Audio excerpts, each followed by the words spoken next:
बिस्मिल्लाहिर्रहमानिर्रहीम। अस्सलामुअलैकुम। Saudi Urdu news channel में आप सबको खुशामदीद कहा जाता है। आज 23 मई 2026 और इस्लामी कैलेंडर के मुताबिक जुल्हिज्जा की 6 तारीख है। मेरे चैनल से सऊदी अरब, खलीजी ममालिक और दुनिया भर की अहम, ताज़ा तरीन और ऑथेंटिक खबरें आपसे शेयर की जाएंगी, जिनमें फ़्लाइट ऑपरेशन, वीज़ा कवानीन, इकामा लेबर लॉ, मुलाजमत, हरूब, गैर मुल्की वर्कर्स के लिए कवानीन और ओवरसीज़ वर्कर्स से मुतल्लिक हर बड़ी अपडेट शामिल होंगी। लिहाजा वीडियो को आखिर तक ज़रूर देखें और चैनल को सब्सक्राइब करना ना भूलें। अब बगैर वक्त ज़ाया किए बात करते हैं आज की अहम खबरें की। मुत्तहिदा अरब अमारात से आने वाली अहम नई अपडेट्स के मुताबिक 1 जून 2026 से कुछ नए कवानीन नाफिज हो रहे हैं। इन नए कवानीन और तब्दीलियों का असर लाखों गैर मुल्की वर्कर्स, ड्राइवर्स, कंपनियों और आम शहरियों पर पड़ेगा। सबसे पहले बात करते हैं दुबई पार्किंग फीस में इजाफे की। तो दोस्तों, 1 जून से दुबई में पार्किंग सर्विसेज पर 5% वैल्यू एडेड टैक्स यानी VAT लागू कर दिया जाएगा। इस फैसले के बाद ऑन स्ट्रीट और of street parking, seasonal parking cards, parking permits और रिजर्वेशंस की फीस में इजाफा हो जाएगा। ताहम अच्छी खबर यह है कि रात 1 बजे से सुबह 6 बजे तक पार्किंग अब भी मुफ्त रहेगी। इसके साथ दुबई के सालिक टूल गेट्स पर भी 5% वैट लागू होगा, जिसके बाद टोल फीस और सालिक टैग एक्टिवेशन चार्जेस में इजाफा देखने में आएगा। ये रकम खुदकार तरीके से सारिफीन के अकाउंट से काटी जाएगी। दूसरी बड़ी तब्दीली दुबई में कैशलेस पार्किंग सिस्टम से मुतल्लिक है। 1 जून 2026 से दुबई में पार्किंग मीटर्स पर नकद रकम यानी कॉइन और करेंसी नोट कबूल नहीं किए जाएंगे। अब शहरियों को पार्किंग फीस सिर्फ डिजिटल या कार्ड सिस्टम के जरिए अदा करना होगी। पार्किंग अदायगी के लिए Nol card, parking app, Dubai now app, RTA app और SMS सर्विस इस्तेमाल की जा सकेगी। अब बात करते हैं एक अहम कानूनी तब्दीली की। तो दोस्तों, अरब इमारात ने कानूनी बलौगत की उम्र एज ऑफ लीगल मेजॉरिटी 21 साल से कम करके 18 साल कर दी है। नए कानून के मुताबिक 18 साल की उम्र मुकम्मल करने वाला फर्द कानूनी तौर पर खुद मुख्तार तसव्वुर होगा। इसका मतलब यह है कि अब 18 साल के जवान अपने बैंक अकाउंट्स, माली मामलात और कानूनी मुआहदे खुद संभाल सकेंगे, जबकि हुकूमत ने नौजवानों के माली इस्तेहसाल एक्सप्लॉयटेशन को रोकने के लिए हिफाजती कावानीन भी बरकरार रखे हैं। और अब सबसे अहम खबर ओवरसीज वर्कर्स और कंपनियों के लिए है। वजारत अफरादी कुव्वत और इमाराती शहरियों के इदारे MOHRE ने तनख्वाहों के हवाले से सख्त नए कवानीन नाफिज कर दिए हैं, जिसके नाफिज होने के बाद 1 जून 2026 से हर कंपनी को पिछले महीने की तनख्वाह अगले महीने की पहली तारीख तक अदा करना लाजमी होगी, यानी अगस्त की तनख्वाह 1 सितंबर तक मुंतकिल करना जरूरी होगी। अगर तनख्वाह मुकर्ररा वक्त पर अदा न की गई तो उसे कानूनी तौर पर ताखीर तसव्वुर किया जाएगा और कंपनी के खिलाफ कवानीन के मुताबिक कार्रवाई भी की जा सकती है। इमाराती हुकाम के मुताबिक तमाम तनख्वाहें WPS या हुकूमत के मंजूर शुदा चैनल्स के जरिए मुंतकिल करना लाजमी होंगी।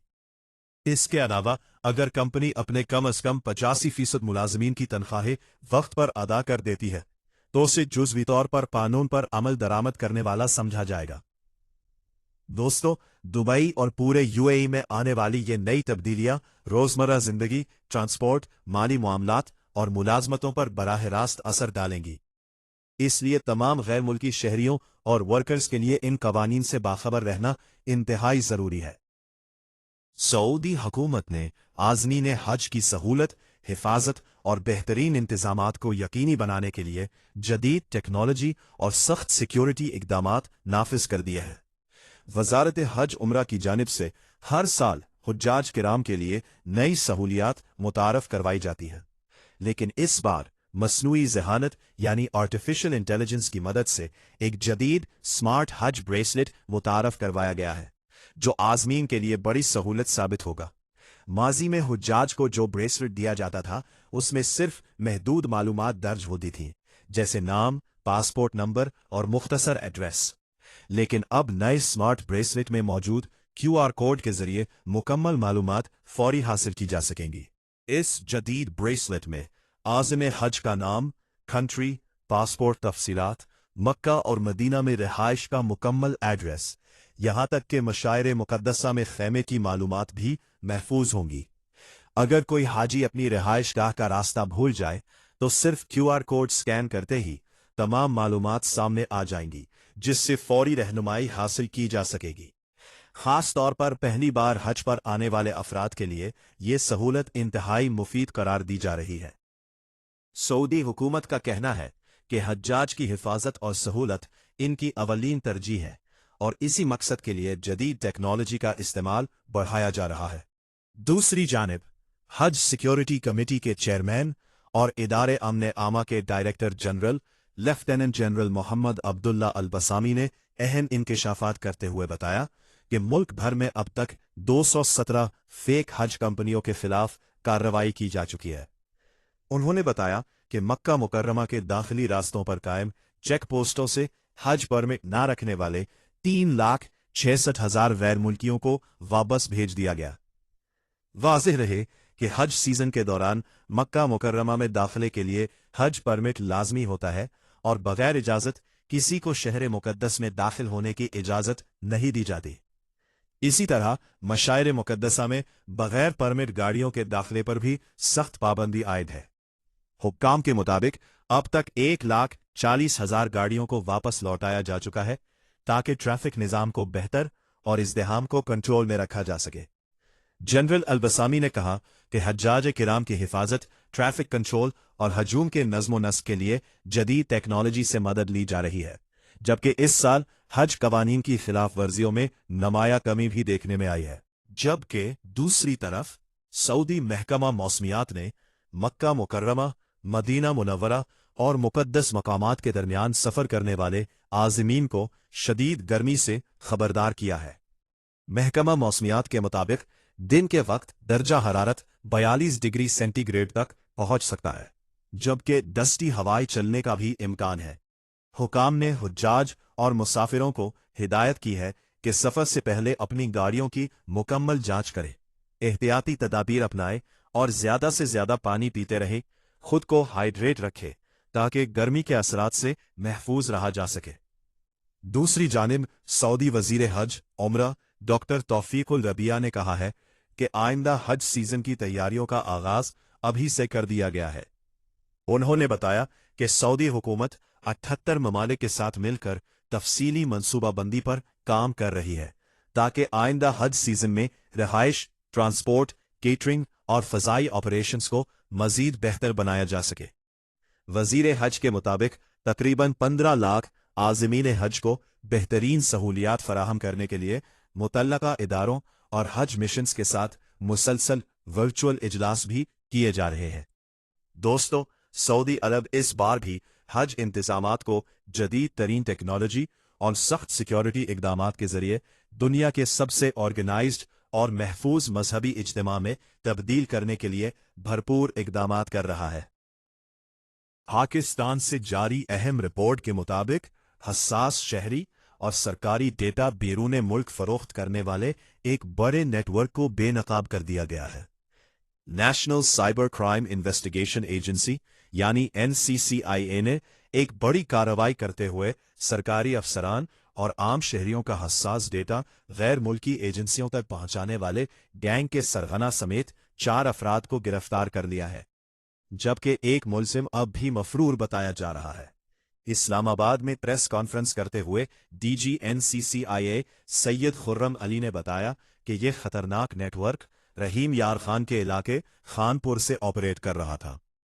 हुक्काम के मुताबिक गिरफ्तार मुलजिमान में मियाँ बीवी भी शामिल है और तमाम अफराद एक ही खानदान से ताल्लुक रखते हैं। गिरफ्तार मुलजिमान की शनाख्त अरशद तारिक, अरहम बारी, इनाम साबिर, मोहम्मद रिजवान और समन साबिर के नाम से की गई है, जिनमें से एक मुलजिम की तलाश अब भी जारी है। DG NCCIA के मुताबिक ये गिरोह मुख्तलिफ सरकारी इदारों और टेलीकम्युनिकेशन दफातर में मौजूद अपने सहूलतकारों की मदद से इंतहाई हसास मालूमात हासिल करता था। تحقیقات میں انکشاف ہوا ہے کہ ملزمان شہریوں اور سرکاری افسران کا خفیہ ڈیٹا مختلف جعلی اکاؤنٹس کے ذریعے فروخت کرتے تھے اور اس کے بدلے بھاری رقوم وصول کی جاتی تھی۔ حکام کے مطابق چوری شدہ معلومات میں کال ڈیٹیل ریکارڈ یعنی CDRs، NADRA record, travel history, family tree, location data اور سم اونرشپ جیسی انتہائی حساس معلومات شامل تھیں۔ NCCIA کا کہنا ہے کہ یہی معلومات بعد میں جاسوسی، بلیک میلنگ، ٹارگٹ کلنگ، چوری اور دیگر سنگین جرائم میں استعمال کی جا رہی تھی۔ پریس کانفرنس میں بتایا گیا کہ مرکزی ملزم ارشد طارق کے موبائل فونز کا فورینزک کیا گیا، جس میں جرائم کے ناقابل تردید شواہد سامنے آئے۔ اہلکاروں کے مطابق یہ گروہ نہ صرف عام شہریوں بلکہ فوجی اور سول اداروں کے افسران کا حساس ڈیٹا بھی غیر ملکی خفیہ ایجنسیوں کو فروخت کرتا تھا۔ NCCIA نے ملزمان کے خلاف پیکا ایکٹ 2016 اور تعزیرات پاکستان کے تحت مقدمات درج کر لیے ہیں، جبکہ مزید افراد کی شناخت اور گرفتاری کے لیے تحقیقات جاری ہے۔ اہلکاروں نے یہ بھی انکشاف کیا کہ 2025 سے اب تک اس نوعیت کے جرائم میں ملوث 22 افراد گرفتار کیے جا چکے ہیں، جن میں سے بعض افراد دانستہ یا غیر دانستہ طور پر غیر ملکی ایجنسیوں سے رابطے میں تھے۔ اس کے علاوہ مختلف سرکاری اداروں کے 27 ملازمین کے خلاف بھی کارروائی عمل میں لائی گئی ہے، جن پر حساس معلومات لیک کرنے کا الزام ہے۔ ماہرین کا کہنا ہے کہ ڈیجیٹل دور میں شہریوں کے ذاتی ڈیٹا کا تحفظ انتہائی اہم مسئلہ بن چکا ہے، اور اگر بروقت سخت اقدامات نہ کیے گئے تو ایسے جرائم قومی سلامتی کے لیے بڑا خطرہ ثابت ہو سکتے ہیں۔ دوستو، سائبر سیکیورٹی ماہرین عوام کو مشورہ دے رہے ہیں کہ وہ اپنی ذاتی معلومات، OTP کوڈز، بینک تفصیلات اور شناختی معلومات کسی غیر متعلقہ شخص یا غیر محفوظ ویب سائٹس کے ساتھ شیئر نہ کریں۔ ساتھ ہی حکومت سے مطالبہ کیا جا رہا ہے کہ پاکستان میں ایک مضبوط اور جدید ڈیٹا پروٹیکشن نظام نافذ کیا جائے تاکہ شہریوں کی معلومات کو محفوظ بنایا جا سکے۔